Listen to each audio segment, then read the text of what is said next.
Hi friends, welcome to our channel. Dasara Deepavali season అయిపోయిందంటే సాధారణంగా అందరి చూపులు సంక్రాంతి మీదే ఉంటాయి. కానీ పొంగల్ కంటే ముందు బాక్స్ ఆఫీస్ ను ఉప్పొంగించే సీజన్ మరోటి ఉంది. అదే క్రిస్మస్. ఈసారి ఈ సీజన్ లో చాలా సినిమాలు వస్తున్నాయి. ముఖ్యంగా డిసెంబర్ లాస్ట్ వీక్ అంతా సినిమాలతో మోత మోగిపోనుంది. మరి అవేమిటో ఇప్పుడు తెలుసుకుందాం.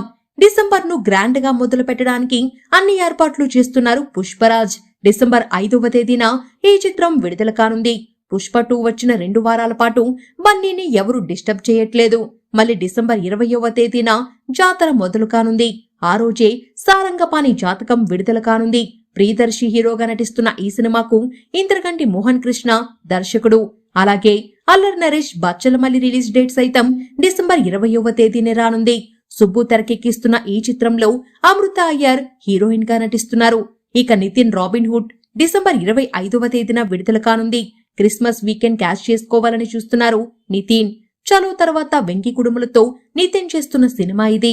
ఇందులో శ్రీలీల హీరోయిన్.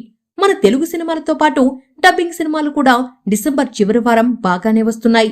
అందులో విజయ్ సేతుపతి వెట్రిమారన్ కాంబోలో వస్తున్న విడుదల 2 ఒకటి. డిసెంబర్ 20వ తేదీనే ఇది కూడా రానుంది.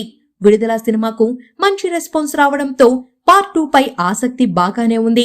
ఇక డిసెంబర్ లాస్ట్ వీక్ లో ఎన్ని సినిమాలు వస్తున్నా కూడా అందులో అగ్రతాంబూలం అందుకునే సినిమా మాత్రం Mufasa the lion king. World Disney నుంచి వస్తున్న ఈ చిత్రంపై అంచనాలు భారీగానే ఉన్నాయి. మహేష్ బాబు వాయిస్ ఓవర్ కు తోడు లయన్ కింగ్ బ్రాండ్ ఈ సినిమాకు బలం. మొత్తానికి డిసెంబర్ చివరి వారం అంతా కొత్త సినిమాలతో బాక్స్ ఆఫీస్ కలకలలాడనుంది. ఇంతకీ వీటిలో మీరు ఏ సినిమా కోసం వెయిట్ చేస్తున్నారో కింద కమెంట్ సెక్షన్ లో రాయండి. మరిన్ని అప్డేట్స్ కోసం మన ఛానల్ ని సబ్స్క్రైబ్ చేసుకోండి. Thank you.